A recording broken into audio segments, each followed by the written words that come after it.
A wildly popular website called Napster has changed the landscape for pop music fans who download music on the internet. Downloading music files isn't new, but using the web to share music files among thousands of other fans for free is not only new, it is controversial. Through Napster, digital recordings copied by web users can be copied by anyone else accessing the site, creating a copying frenzy. And it's all free to the user. That's put Napster on the catching end of lawsuits from artists and from the recording industry, which wants the website shut down. Just this week, a federal judge in California ruled against some of Napster's defense, a ruling the company plans to appeal. Among the lawsuits pending against the company is an action filed by the legendary heavy metal group Metallica. This week, the band insisted that Napster block access to more than 300,000 fans who have downloaded Metallica music through the site. The company said it would. Joining me now for a conversation on this complex issue is Lars Ulrich, who has manned the drums for Metallica for the past 2 decades. And Chuck D, lead rapper of the group Public Enemy, who supports Napster and the free exchange of popular music on the internet. And because this is so timely and so controversial and so intense in the debate, because a lot of things are at stake here, I am pleased to have 2 people, especially these 2, here to talk about it. What is it about this? Give me an essence, the strip it away, why this is, for you, such a bad thing that you want to stop it. In essence, it's about control. It's really about controlling what you own. We clearly own our own songs. We own the master recordings to those, and we want to be the ones that control the use of those on the internet. That's it in essence. So we are going after Napster legally, in the legal form, but at the same time, which is becoming increasingly important to us, is to try and get this debate out into the public forum, to try and make people understand what's at stake here and what the ramifications are if this is not something that's dealt with and sort of guided into some sort of, with some sort of parameters that makes the artists, the service providers, and the fans out there happy. What's at stake? What's at stake is really the control of it. Okay, an artist's right to own and control his own art. Yes, that's what's at stake for us right now. At the same time, this is something that changes every 15 minutes with the advent of another technological wonder. So you can only sort of try and trail right behind where technology is going. But right now what's at stake is controlling that and trying to set some parameters for the future. And people will say just this point. You talk about there's a new technological development, that what you guys are trying to do is stop technology, and you can't do that. And there's no way you can do that. And we're aware of that, of course. So what we're trying to do is, as the first artist, to basically come forward and set our foot down and say, wait a minute, time out for 1 second. Let's just sit down and deal with this and try and get both a public debate going on how to control this for the future, and also, in the course of the legal forum, to try and go after Napster and show to the other upstart companies out there that provide similar services that if you're going to do this, you're going to have people like Metallica with very deep pockets who are very tenacious and very emotionally involved in trying to fight this on your back all the time, and whether that's something that you want to continue pursuing, basically. People say, just again, on your very point, they say, you've got such deep pockets. Music has been so good to you. You've made so much music that so many people love. Why worry if a few people get a few free copies? Well, it's really not. I mean, right now it's not about the money. It's really about the control and about the future. The money that's being lost right now in this revenue is pocket change. It's really about, to me, the core issue is sort of people's perception of the internet, people's perception of what their rights are as a internet user, and in how it relates to intellectual property. You got the most extreme people sitting right now going, anything that comes through the internet, through my computer is mine to own, and I have the right to it. And that type of train of thought, I think, is very, very dangerous. It does not just affect musicians, it affects anybody who creates any type of original work. And that is something that really has to be dealt with. This thing that people take it for granted, that because it comes through the computer, through the internet, that they have a right to it. It's a very, very dangerous You think this decision is to the take. first step on a very slippery slope? Yes. That will lead to the artist losing all control. Yes, and of not his just work. musicians, all artists who create anything from scratch, absolutely. People also say people have been recording songs off the radio for a long time. People go to your concerts and they record your songs. And we advocate that. I know you do. Right. So what's the difference? Well, the difference is basically having a perfect first-generation digital copy of the song is basically equivalent to owning the original master CD that we sell in the stores. So we encourage people to tape our music at concerts. We have no particular issues with home taping because you're talking about clear generation losses. But when it is the original master recording of our song available in a perfect digital format, that is a different story. Even though they're not going to sell it, even though it's just for personal use, even Yes. though none of that matters. In the end, it's control. At the end of it, it's control, and it's about the people. Part of what we're trying to do here is make people understand that what they're doing is illegal. I'm not even going to get into the moral issue, that it's illegal. And if we can get one by one Because it's people, theft of property in your it's judgment. theft of property, absolutely. You're an artist. You're an artist. Public Enemy, you don't want your stuff taken off. Well, I look at Napster as just being a version of new radio. I look at, in all due respect to Laws and Metallica, they have an issue where they own their masters and they control their realm, and they want to talk about control of their realm, which is warranted and granted indeed, but they're the exception to the rule. I think the debris of artistry over the last 50 to 60 years has proven that the music business has been one in control of the artist's destiny, throwing them in, throwing them out. And right now, this war goes beyond their heads. This is like the power goes back to the people, because the industry has, over the last 15, 16 years, has been accountant and lawyer driven, and it hasn't been about the artistry. And I look at Napster as a situation, or the connection between file sharing, which this is, and downloadable distribution as power going back to the people. I also look at this as being a situation where, for the longest period of time, the industry had controlled technology, and therefore the people were subservient to that technology, and at whatever price range that the people would have to pay for it. But where does the people's power stop? Well, Where does an artist have the right to say, look, artists I rarely built a life developing my art, defining my craft, meshing talent, and producing a product. And now you want to say to me, everybody can have that product? Everybody that can download off of the internet has a right to my product without compensating me? You brought up the point yourself that even in 1967, when FM radio came about, and there was this big outcry that the quality of the radio is actually going to take aboard the artist's music and take away from their sales point. When cassette recorders came in, it was this, they're going to rob, they're going to take away from the sales. And this has proven to be contrary to what has happened. Matter of fact, it's a super turbo booster to the industry. What is going to take place now is that, the computers have allowed the internet to actually expose music throughout the world, a greater exposure point, and for an industry that has prided itself off the enthusiasm of the fans, it's really funny hearing them trying to put their hands up and saying, well, this is the biggest thing since the Beatles, but we have to stop it until it gets regulated.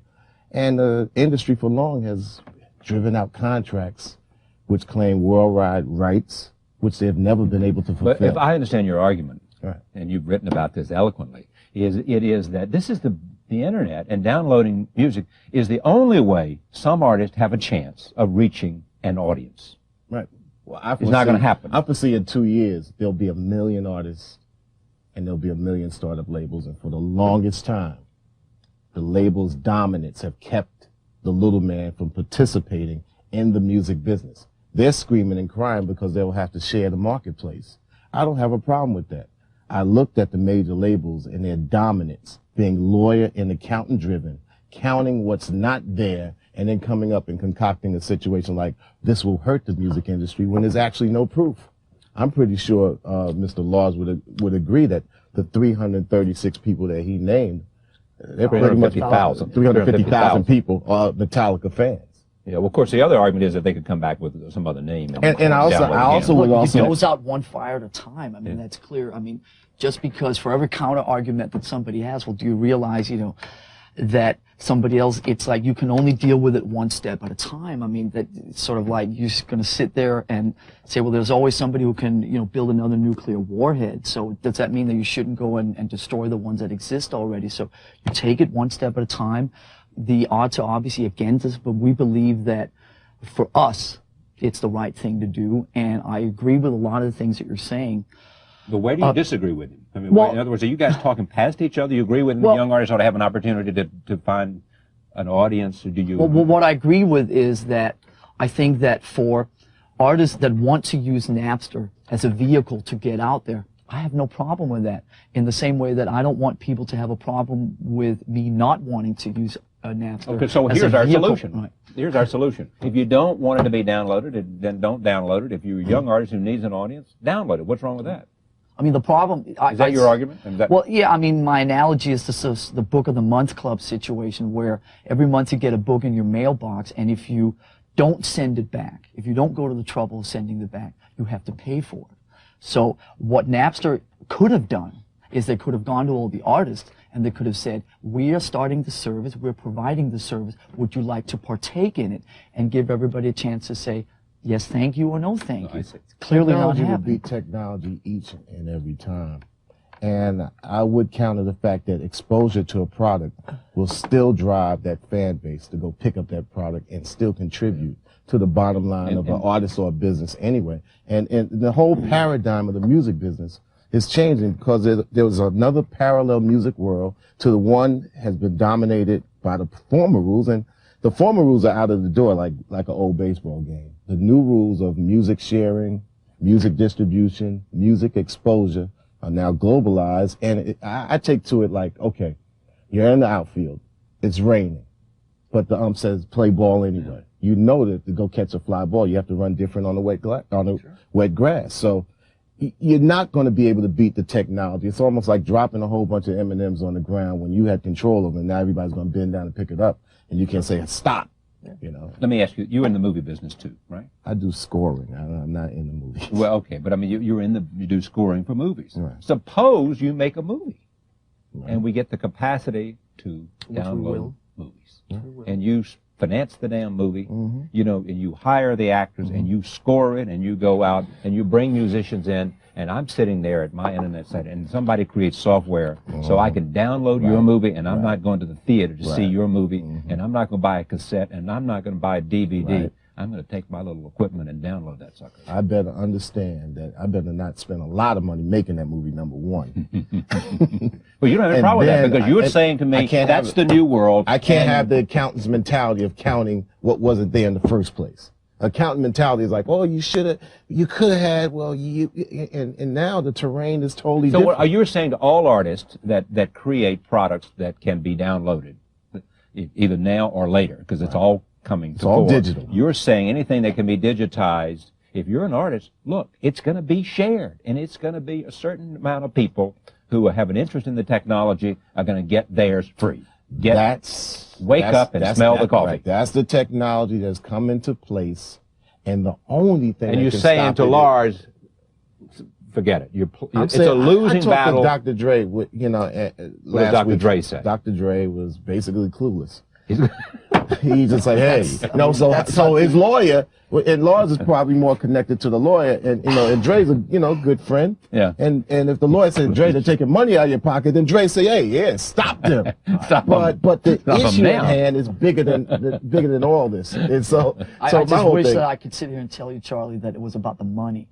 It's clear we have, and respect that we have different opinions on this, but I just believe the control. Yeah, and what you were saying about, of course, there will be, in a year or 5 years or whatever, there will be softwares you can download movies. Right. I mean, this goes everywhere. This goes literature, poetry, the whole 9 yards. It really is about this whole perception about if it's intellectual, do I have a right to it for free because technology allows me to If it can be get downloaded, it can be free, is what somebody's going to say. It's going to throw commerce and the whole perception of all this stuff completely on its head. And does it mean that the only things that you can't apply this to are people working in assembly lines? But I mean, Lawrence, it's just, I think it's beneficial to trigger off the enthusiasm of what's taking place. You got budding Metallica fans that, you know, and that will increase, but there's so many ancillary areas that you guys control that you won't be able to download that they got to come to you for.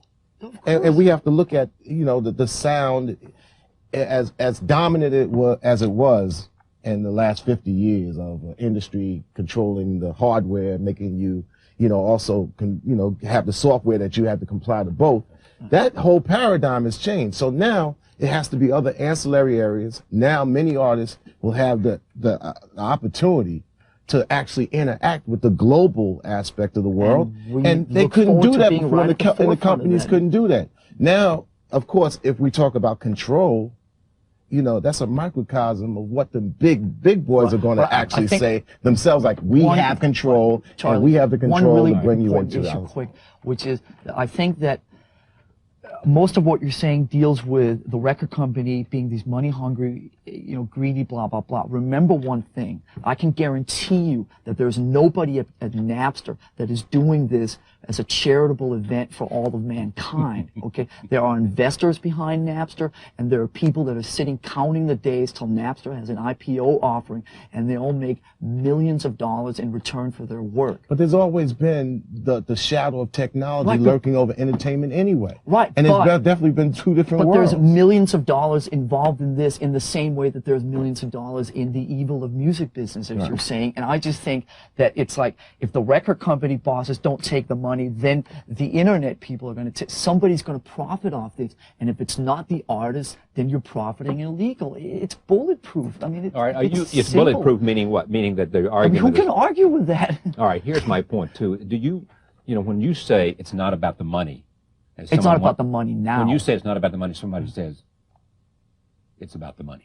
You know, it's always true. When somebody says it's not about the money, somebody says it's about the money. That can also be my counter argument. Yeah. People sit there and go, it's about greed for Metallica, but it's also a reversible greed because you're just as greedy because you don't want to pay $16 for a CD. That's the marketplace. Well, good point. Let me finish this point though. The other point is that you think this principle is so important that if there's some fans out there that are going to be alienated because you're out front leading the fight, you're saying goodbye. Bye-bye. We got enough fans. If you don't have enough, we can spare a few. No, it's not even that, Charlie. It's if you don't have enough respect for the fact that I believe this way and that I have a right to challenge it and try and write it for what's right for me, I don't want you as a fan.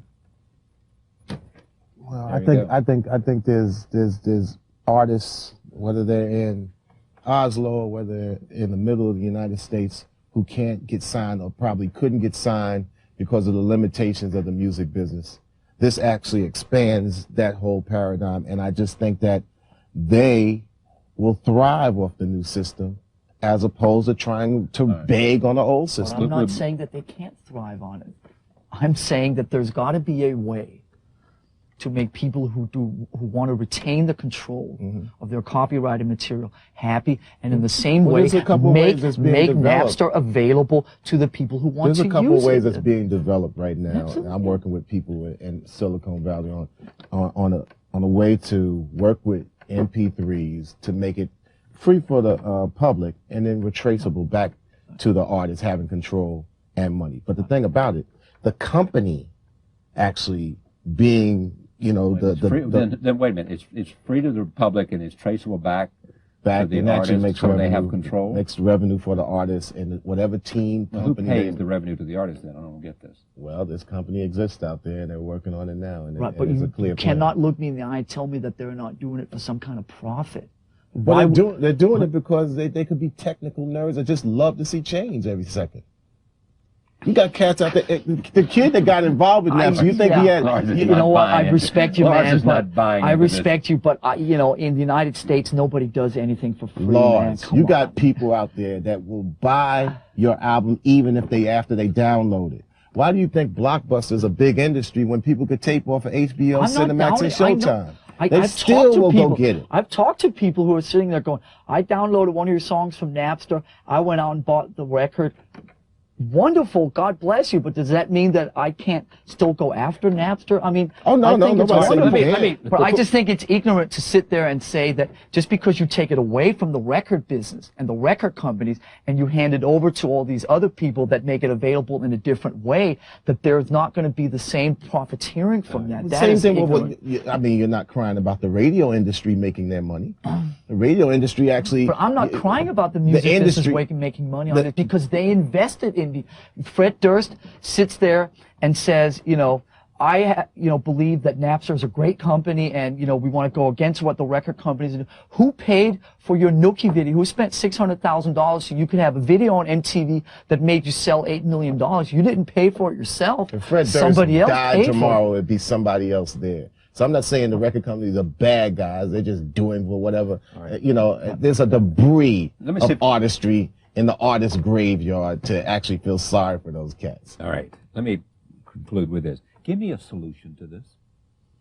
I'm not sure that I have one right now in a soundbite. I think ultimately by the time we get around to making our next original album that we will have looked at the possibilities and potential solutions enough to start on the next new album cycle with making the new record or portions of the new record available in some format to people on our conditions and our terms. We're looking at that right now. If all this wasn't taking up so much of our time and energy right now, we could concentrate on that, and we will be. It's all about balance. We'll get there. So let me just say right now, I'm thankful you came here so we can at least get this conversation going. Last word, you got a solution to this other than full steam ahead for free access? Well, it's a parallel world and a new paradigm taking place. We have to adapt to it. And, like I said, this talk goes beyond Chuck and Lars. This is industry versus the people, and the people, have got it on their side, and we have to adapt. Do you think that when you say industry versus the people, you have to put in a third component? You have to talk about the service providers. They are an equal component in this game. It's not just the musicians and the fans and the record companies. The potential service providers knocking on the doors with all their new technology are as big a part of this game. And the record companies would love to control them. Just like they would love to control radio and TV, but... Are you more of an entrepreneur or an artist? I'm part Jamaican. I got 9 jobs, so I could be anything at any given day. But I do tell you that I thrive off the enthusiasm of the people. I think the power goes to the people, bottom line. I have a global point of view at things, and I don't have that typical American entrepreneur spirit that would probably, land me in a nest egg. So I've always been that way. Thank you. Thank you, Chuck D. Thank you, Lars. Pleasure. Thank you, on the program. Lars. Thank you both. We may be able to solve this thing here if we get the Napster people in. We'll be right back. Stay with us.